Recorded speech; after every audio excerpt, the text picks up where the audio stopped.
Morning.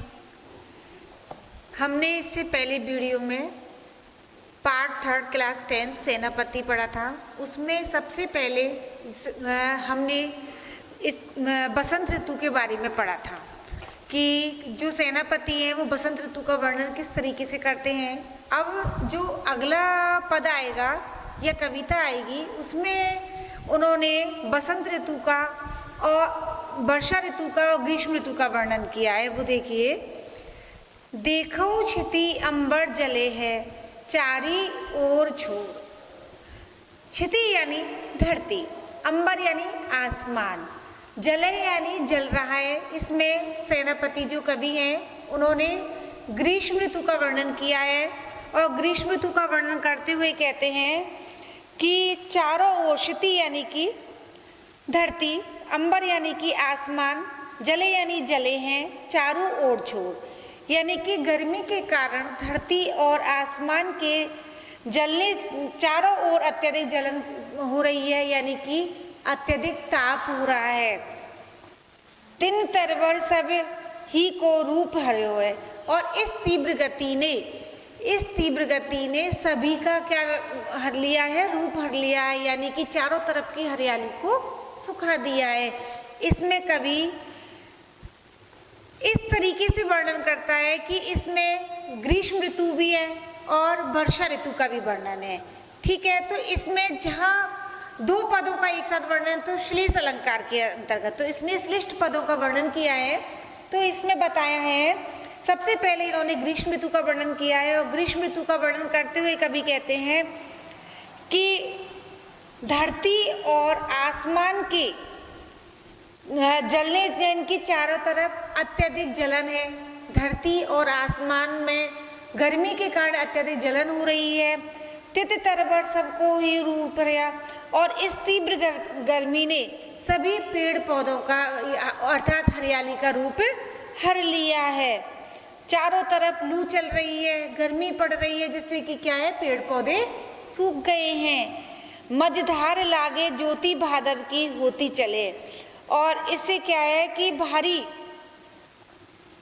झड़ी लगी हुई है गर्मी की, यानी कि तेज लू चल रही है और गर्मी की झड़ी लगी हुई है। जलद पवन तन सेक मानव पर है। तेज लू से सभी प्राणियों के शरीर तपे जा रहे हैं, अत्यधिक गर्मी पड़ रही है, जिसके कारण जलद पवन तन सेक मानव पर्यो है कि तेज लू से सभी लोगों के शरीर तपे जा रहे हैं, यानी कि जल रहे हैं। दारुण तरनी तरह नदी सूख पावे सब। इस सूर्य की गर्मी से बचने के लिए सभी लोग नदी की ओर जा रहे हैं, जिससे कि उनको शीतलता प्रदान हो। दारुण तरिन तरह नदी सुख पावे सब। सूर्य की प्रचंड किरणों से बचने के लिए लोग नदी के जल का सेवन करना चाहते हैं, यानी कि नदी के जल का सेवन कर रहे हैं। सीरी घन छांव चारों ओर चित धर्यो है। और पेड़ पौधों की शीतल बादलों की छाया में रहने की अभिलाषा कर रहे हैं। गर्मी से बचने के लिए जो लोग हैं वो पेड़ पौधों की शीतल छाया और बादलों की छाया में रहने की अभिलाषा कर रहे हैं। एक बार दोबारा देखिए, इसमें कवि ने ग्रीष्म ऋतु और वर्षा ऋतु का वर्णन किया है, यानी कि श्लिष्ट पदों का वर्णन किया, श्लेष अलंकार है इसमें। अब ग्रीष्म ऋतु का वर्णन कैसे किया है कि तेज गर्मी, इतनी तेज गर्मी पड़ रही है कि जिससे कि धरती और आसमान तपे जा रहे हैं, जल रहे हैं। इसकी तीव्र गति से, इसकी तीव्र गर्मी से चारों तरफ के पेड़ पौधे और हरियाली सूख गई है, बाहर और तेज लू चल रही है। और ऐसे लग रहा है जैसे कि ना दावानल का मतलब होता है जंगल में आग लग जाती है। इतनी तेज गर्मी हो रही है कि ऐसे लग रहा कि चारों तरफ आग बरस रही हो। तेज लू से सभी प्राणी के शरीर तपे जा रहे हैं, यानी कि तेज लू के कारण सभी प्राणी के शरीर हैं वो तपे जा रहे हैं। दारुण तरनी तरह नदी सुख पावे सब। और सब लोग तेज गर्मी से बचने के लिए नदी की ओर जाने की अभिलाषा कर रहे हैं। सीरी घन छाया चारों ओर चित धर्यो है। और पेड़ पौधों की शीतल बादलों की छाया में रहने की सभी लोग अभिलाषा कर रहे हैं। कहने का मतलब ये है कि गर्मी इतनी तेज हो रही है कि सभी लोग नदी की ओर जाना चाह रहे हैं, सबका शरीर जल रहा है, पेड़ पौधे सूख गए हैं। ये तो सेनापति के द्वारा ग्रीष्म ऋतु का वर्णन किया गया है। अब इसके बाद देखिए उन्होंने वर्षा ऋतु का वर्णन किस तरीके से किया है कि देख क्षति अंबर जले है चारों ओर, कि यानी कि तेज धूप में देखिए इसमें उन्होंने वर्णन किया है उसका ऐसी स्थिति हो रही है कि बहुत तेज बारिश हो रही है, बहुत तेज बारिश हो रही है, और जिसके कारण पेड़ पौधे उखड़ गए हैं, जिसके कारण चारों तरफ के जो पेड़ पौधे हैं वो उखड़ गए हैं। और इससे क्या हुआ है, इस तरीके से बारिश की झड़ी लगी हुई है कि चारों तरफ पानी पानी हो गया है। वर्षा ऋतु का यह क्रम जैसे भादों के महीने में इस तरीके का क्रम चलता है वैसा क्रम चल रहा है। चारों तरफ बाढ़ ही बाढ़ आ गई है, लोगों को रहने में असुविधा हो रही है, जाने में असुविधा हो रही है। तो कभी कह रहे हैं कि चारों तरफ, और वो सब क्या है, चारों तरफ वर्षाई पानी पानी हो रहा है और इससे लोग क्या है, घिरे हुए हैं। इसमें देखो उन्होंने विशेष दिया है, आप विशेष लिखिए।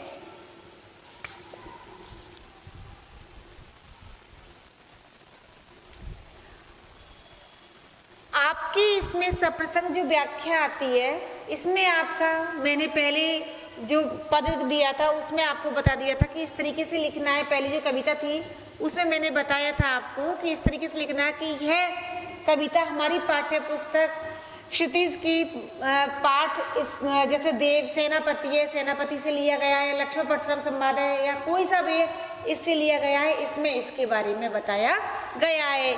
इस तरीके से अगर हम हमारी इस कविता इस वाले पाठ की कविता आती है तो हम इस तरीके से करेंगे कि यह कविता हमारी पाठ्य पुस्तक क्षितिज की पाठ सेनापति से लिया गया है और इसमें सप्रसंग व्याख्या के अंतर्गत आ जाएगा ये, कि यह कविता हमारी पाठ्य पुस्तक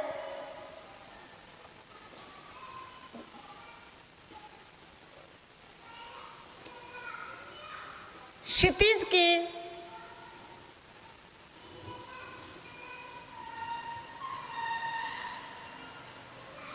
पाठ 3 सेनापति से लिया गया है, सेनापति से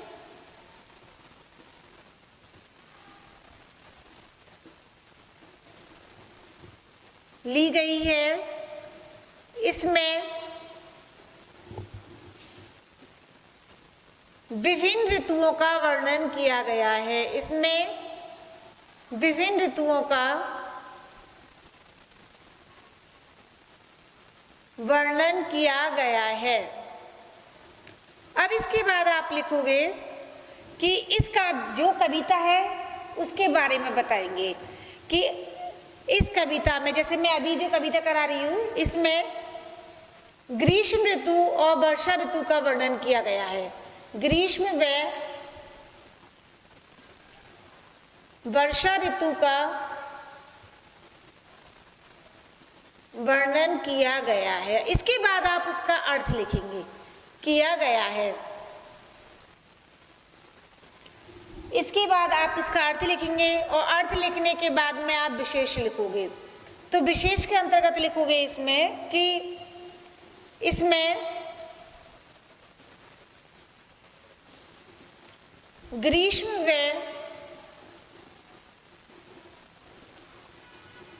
वर्षा ऋतु का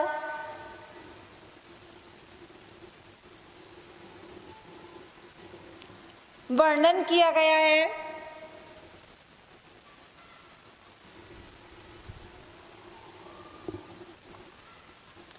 इसके बाद अनुप्रास, रूपक व श्लेष अलंकार है। कौन सा अलंकार है? श्लेष अलंकार है। तीसरा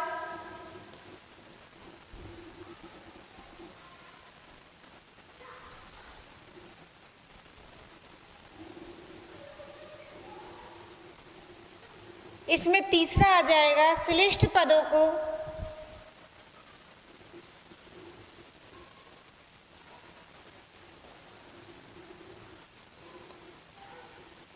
वर्णित किया गया है।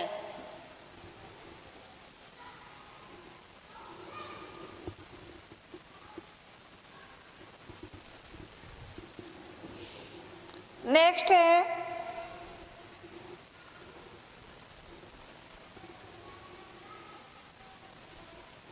ब्रज भाषा वे लालित्य शैली है।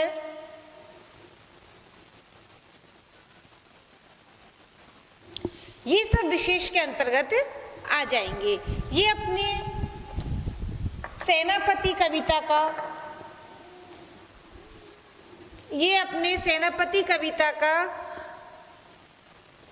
दूसरा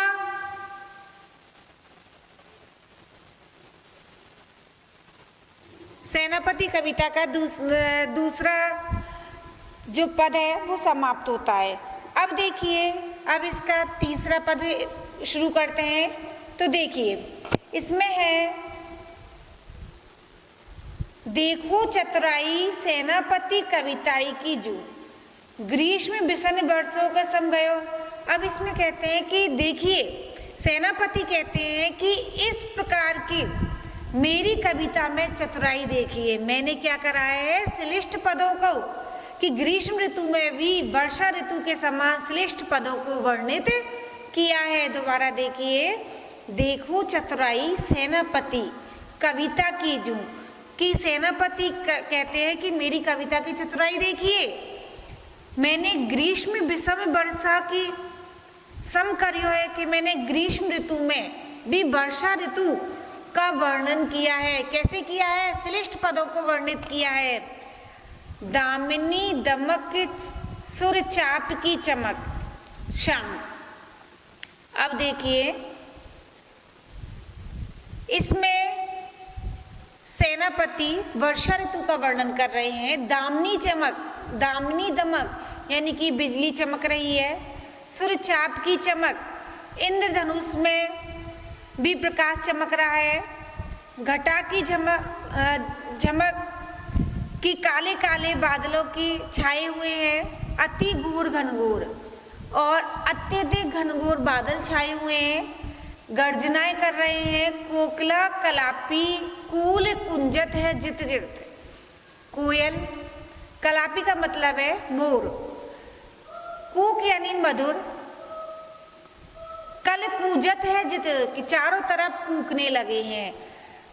दोबारा देखिए, वर्षा ऋतु के आगमन पर इसमें सेनापति कहते हैं कि वर्षा ऋतु के आगमन पर बिजली चमक रही है। इंद्रधनुष भी प्रकाश से चमकता हुआ सुशोभित हो रहा है। घटा की चमक अति घनघोर है। चारों तरफ घनघोर घटाएं चमक रही है। कोकिला कलापी कल कूज कूज जित तित, कि कोयल, कलापी यानी मोर, कूल यानी मधुर, इधर उधर कूकने लगे हैं। कोयल और मोर इधर उधर कूकने लगे हैं। सीकरते शीतल समीर के झकझोरते, और जल की बूंदें, ठंडी बूंदें हवा की शीतल हो गई हैं, यानी कि हवा से कैसी हो गई है? शीतल हो गई हैं। सीकर यानी जल की बूंदें। शीतल समीर, ठंडी हो गई हैं। किससे? हवा से ठंडी हो रही हैं।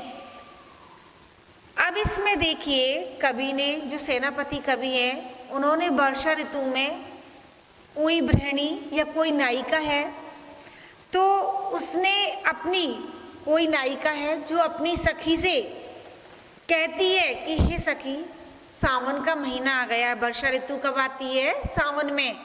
तो कोई गृहिणी नायिका अपनी सहेली से कहती है, अपनी सखी से कहती है, हे सखी, सावन का महीना आ गया है, बिजली चमक रही है, इंद्रधनुष भी प्रकाश से सुशोभित हो रहा है, काली काली घटाएं आसमान में छा रही हैं, कोयल और मोर इधर उधर कूकने लगे हैं, जल की बूंदें हवा से ठंडी हो गई हैं। सेनापति आवन कयो है मन भावन।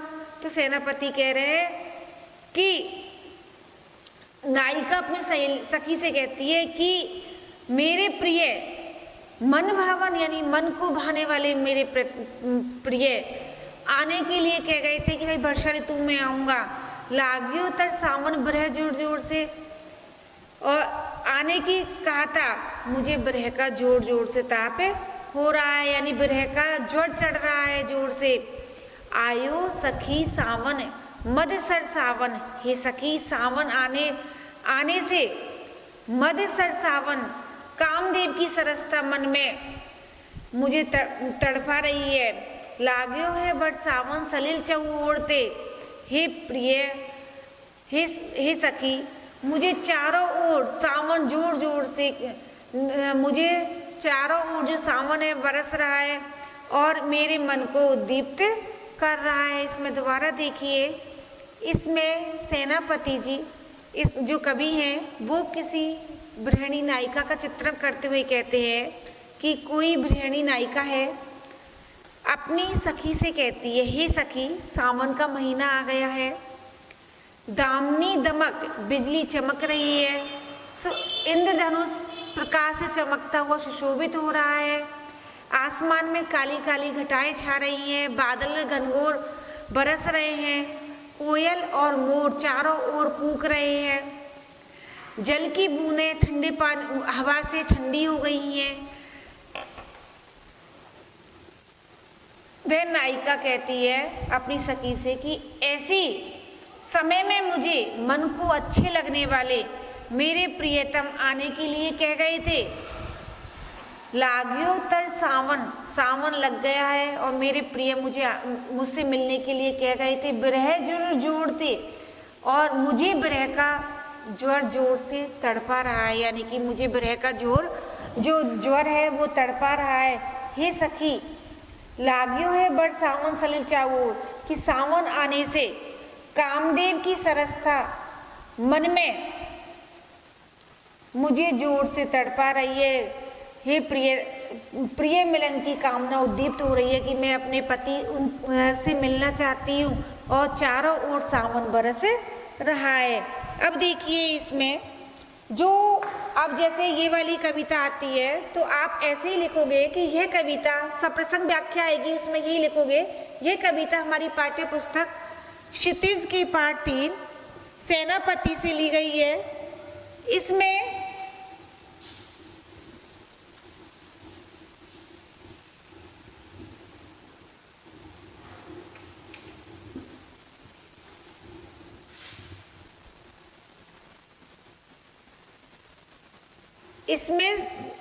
सेनापति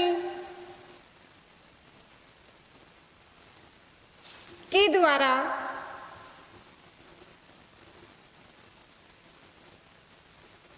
किसी गृहिणी नायिका का चित्रण किया गया है।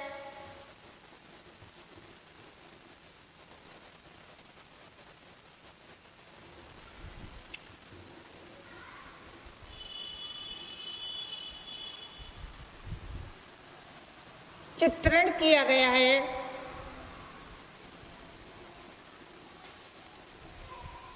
कि वह वर्षा ऋतु के आगमन पर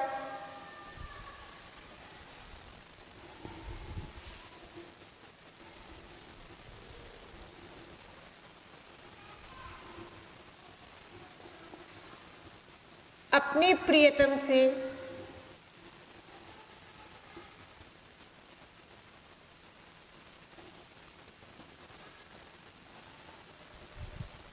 मिलन के लिए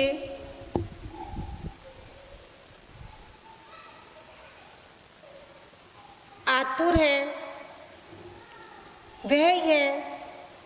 वह अपने मन के भावों को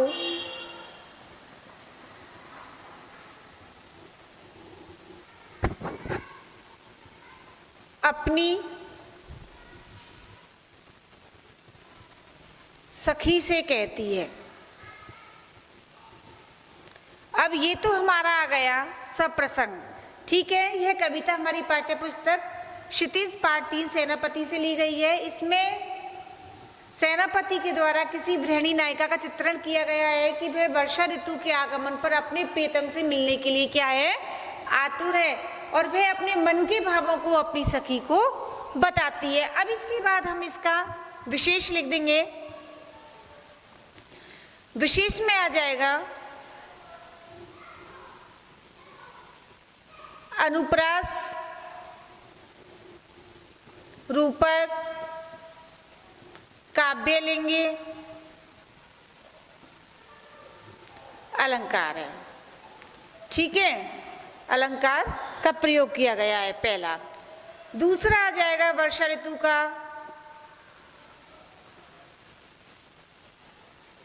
वर्णन किया गया है।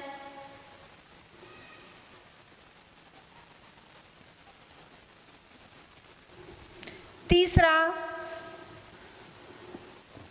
किसी गृहिणी नायिका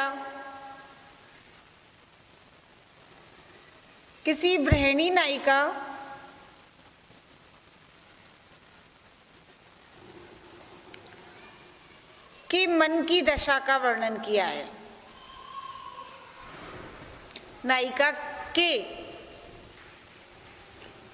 गृहिणी नायिका की वर्षा ऋतु में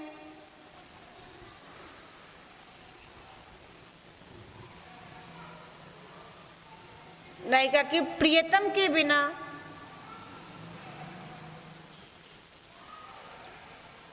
वर्षा ऋतु में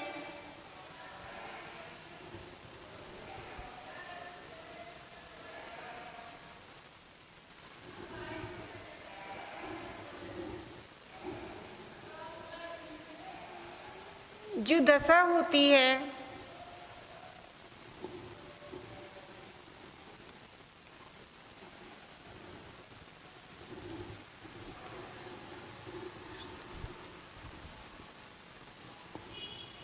किसी गृहिणी नायिका की प्रियतम के बिना वर्षा ऋतु में मन के भावों को वर्णित किया गया है।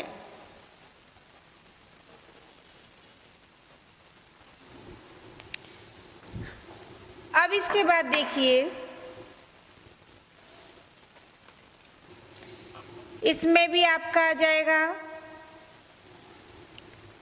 ब्रज भाषा का प्रयोग किया गया है, लालित्य शैली है, इन सब का इसमें वर्णन आ जाएगा। अब आगे देखिए, इसमें सेनापति ने जो अगली कविता है का जो पद है, इसमें सेनापति ने शिशिर ऋतु का वर्णन किया है, यानी कि शीत ऋतु का वर्णन किया है।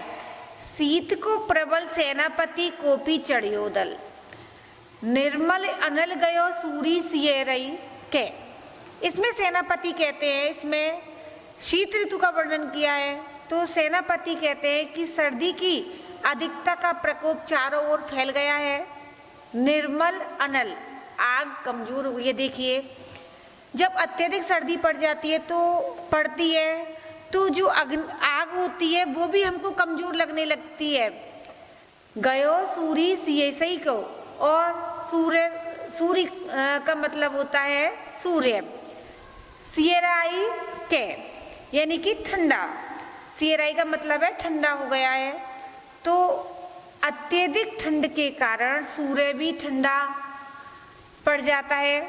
हिम के समीर तेई बरसे विषम तीर, शीत ऋतु की हिम के समीर बर्फीली हवाएं चलने लगती हैं।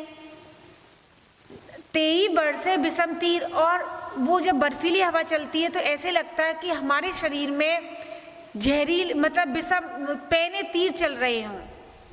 आपने देखा होगा जब ठंडी हवाएं चलती है तो ऐसे लगता है कि हमारे शरीर में तीखे तीर चल रहे हों। रही है गर्म भवन काननते जाई, और शीत गर्म हवा भवन के कोने कोने में छिपी हुई है।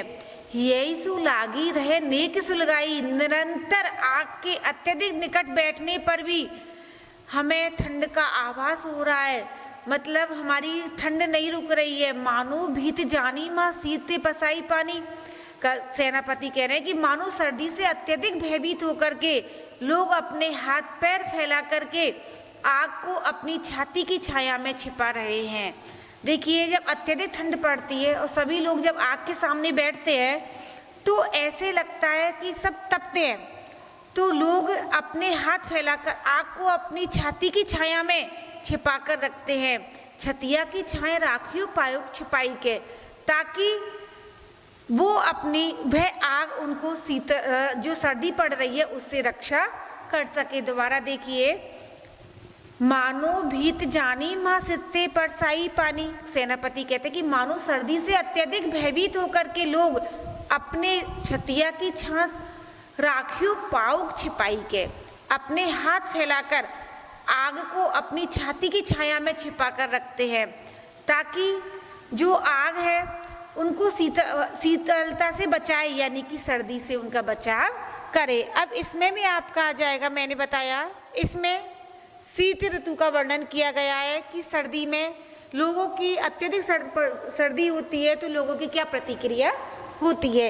इसमें विशेष आ जाएगा, इसमें विशेष में भी अनुप्रास, स्वभावोक्ति अलंकार आ जाएगा, उत्प्रेक्षा अलंकार आ जाएगा, मानवीकरण आ जाएगा। तो आप देखिए, अनुप्रास, स्वभावोक्ति,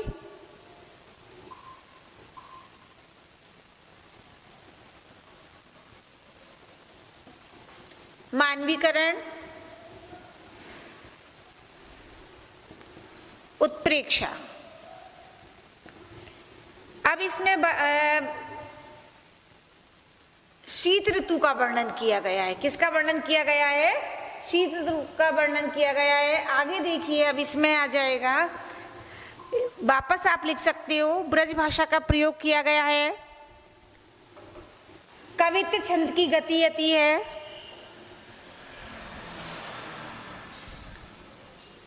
कवित्व छंद की गति यति सुंदर है, लालित्य शैली है। यहाँ आज आपका सेनापति जो पाठ है, यानी कि चैप्टर है 3rd, वह समाप्त होता है। इसके बाद हम आपको आगे नेक्स्ट चैप्टर कराएंगे। जो मैंने पढ़ाया है उसको ध्यान से पढ़ना, क्योंकि आपके एग्जाम बहुत ही करीब है, ठीक है। और जो वर्क है, जो आपको सप्रसंग व्याख्या समझाई है, इसको आप अपनी कॉपी में भी उतार सकते हैं।